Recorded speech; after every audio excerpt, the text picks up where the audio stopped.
teach Bruce to have self-control, because Bruce could easily become a character like the Punisher, easily, but he doesn't, and he has his morals and things like that. So, like you said, it all depends on who they were raised by, because some heroes just really go crazy, and they become villains. True, Over true. time. They were trying to do that with Daredevil. Yeah. He had pretty much the breaking point, and We're gonna hold that thought real quick. We'll be back, guys. So just stay tuned. Okay, guys, we're back with part two. And Victor was talking about Daredevil. So continue what we were talking about Daredevil. and like what they're doing with Daredevil and Shadowland, they pretty much were trying to. Well, in the beginning, they were going to have it where Matt was pretty much going to become like the Punisher in the way that he's going to start killing. And I love that scene where he kills Bullseye, and it's kind of reminiscent to what Bullseye did to Elektra. And I'm like, okay, I can kind of see, because with Matt has been pushed around a lot, and I was like, okay, he's pretty much reached that breaking point now. He's like, you know what? I'm not taking this anymore. I'm done. I'm going all the way. And that's pretty much all I want to say. But that's really interesting how some characters are just pushed to the limit and just can't take it anymore. Even heroes. True, true. Matt, look where and going on with Daredevil. Matt Murdock. Even though he's not Daredevil right now, he's trying to find himself again, and he's left Hell's Kitchen and for T'Challa, Black Panther, to watch over. And T'Challa right now is having his way of thinking. His philosophy, people, is that he's also trying to find his way, in a way of sense of, can he do it without his royalness, his technology, as well as the power that the Panther God gave him. And so you can see where it's reminiscing of Daredevil, where here is a man who grew up, was raised by a boxer that in some way didn't know when to get out of the business. For all those that don't know, 35 and over is old for a boxer, and pretty much you should be out of the game by then. But Jack Murdock had a child to provide for, and he continued to box. And it also reminiscent because Jack never wanted Matt to be a fighter. He always said, you don't fight like me. Be something more than me. And Matt became that. He became a lawyer, and he defended people, no matter who, race, color, creed. He didn't matter. He did what he had to make sure that at least Hell's Kitchen, which is a pretty tough part of New York, to keep sure that there's a guardian, and hence he became Daredevil. But when you look at other heroes, like, let's take Moon Knight. There you go. Moon Knight. Mark Spector is a character that was a CIA agent. He was a former boxer. He became a mercenary. He was killed by his future archenemy, Bushman, and then he was resurrected back to life by the Egyptian god of vengeance, Kanush. I hope I'm saying his name right. And pretty much he became Khonshu's, there we go, Khonshu's avatar of vengeance. And over time, you saw that Moon Knight became, he's not Batman. And I get so tired of hearing people say he's a Batman clone, because they are so different. So different. And we also see that Mark developed multiple personalities, where he will be a character, and you'll see him as Mark Spector, and then he'll be a character known as Jack Crawley, and you're like, okay, wow, he's got kind of problems, but he still abides by the Egyptian god Khonshu to dish out vengeance wherever it's needed, And how do you guys feel about that? Where a character is maybe doing the biddings of an higher power, like a hero is doing more, doing the God's work instead of that God? You know, I'll start with you, T. Well, another, I guess you could say, is another good representation of that is Liu Kang during Mortal Kombat when Raiden, him and the other Earth forces were told by Raiden, you got to protect your world because I can't do it for you. True, true.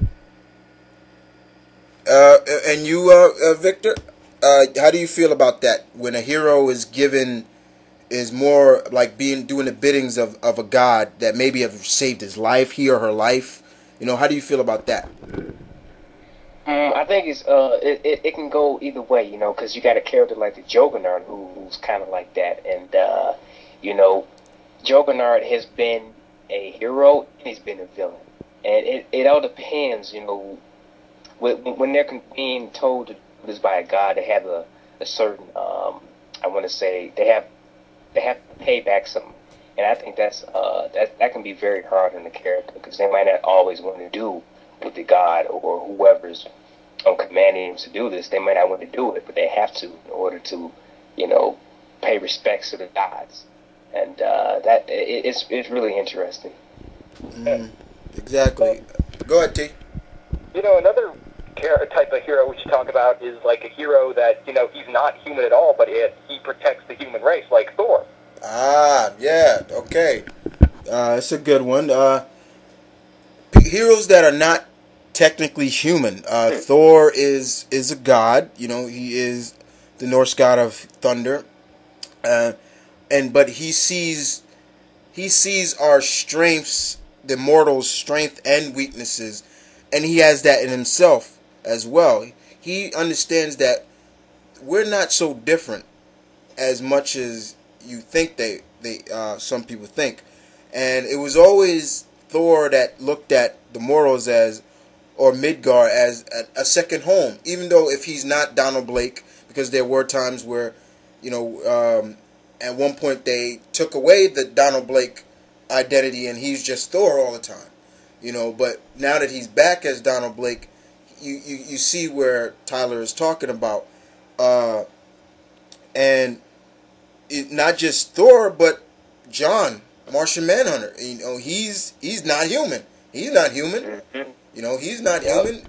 John, but he sees once again the characteristics of Martian and human. He continues to do what he feels is right to protect. Superman is not human, but he looks humanoid. See, there's a difference between a humanoid alien, but an alien that doesn't look human at all.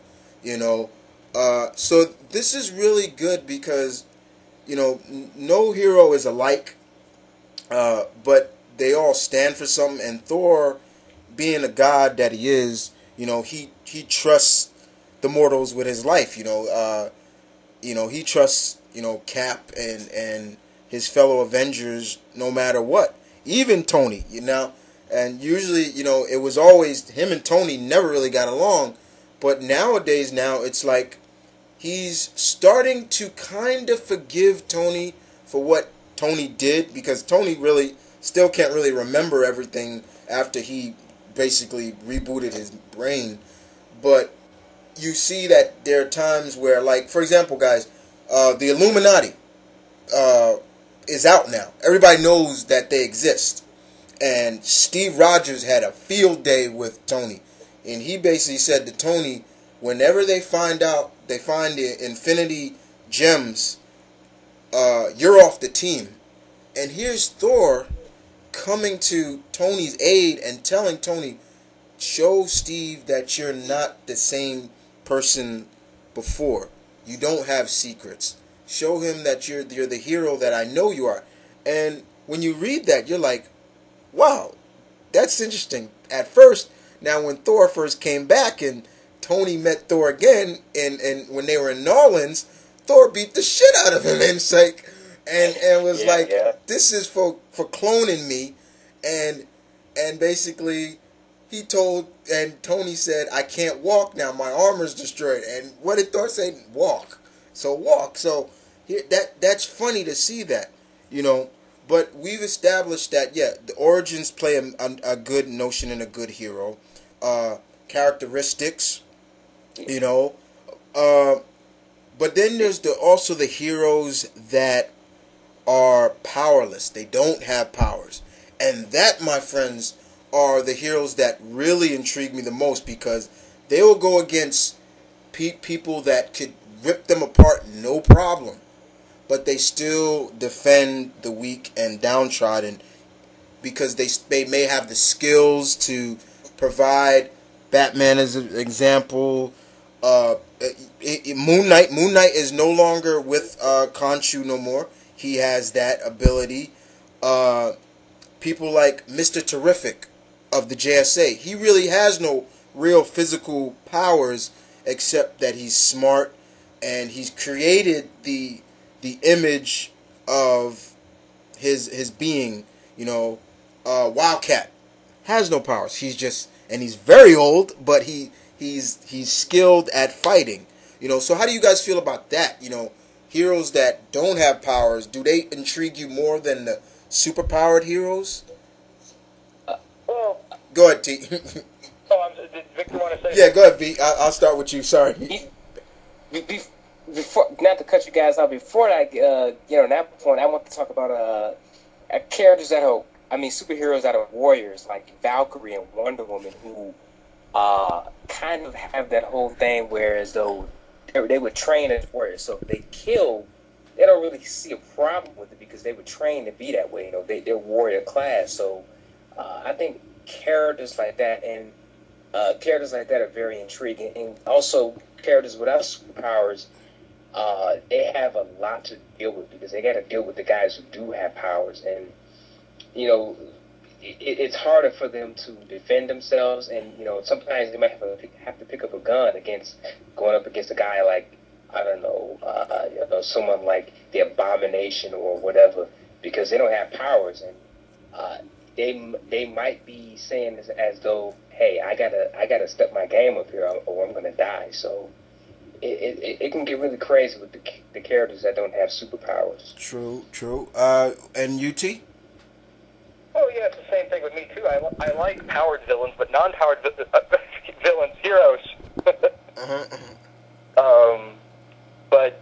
non-powered heroes are very good, are very based, and you always root for the underdog in these fights. Kind of like, remember that episode of Justice League Unlimited? Yeah, I was just about to mention that episode where Tyler's talking about the episode where it was Shining Knight, Green Arrow, Stargirl, and they pretty much battled this Hulk-like General Ross character from Cadmus, and he pretty much wanted to fight Superman, and they handled themselves pretty well, and the people were behind them, especially Shining Knight. That last scene where Shining Knight is basically saying, talking about his King Arthur, and he says, "You're no soldier, I had to do this," and next the crowd of people jump in front of him and say, "You're not a hero," talking to the general. I'm forgetting that general's name. I think the villain's name was the general, like in the comics. Yeah, and he's pretty much just saying, he's basically saying that the Justice League is going to turn on you, and pretty much their superpowers are dangerous, and pretty much they said, "You're the only one with powers here." And that was a really good episode. That's probably one of my favorite episodes of Justice League Unlimited, when we got to see the non-powered heroes shine outside of the superpowered heroes. Stargirl, yes, she kind of has powers, but it's more of that rod that she carries, that gives her powers. It's not, if she didn't have that rod, she'd just be a normal girl, but yes, we do like the underdogs, and like Victor said, guys, the non-powered heroes have to work a little bit more harder than the superpowered heroes. They seem to always need to step their game up in terms of the superpowered heroes, maybe especially if they're on a team where they have to carry their own weight. With all the three Avengers teams there is, there are only a few on those teams that don't have powers, like Hawkeye, he doesn't have powers. Mockingbird, she doesn't have powers. You know, everybody else pretty much has powers on those teams.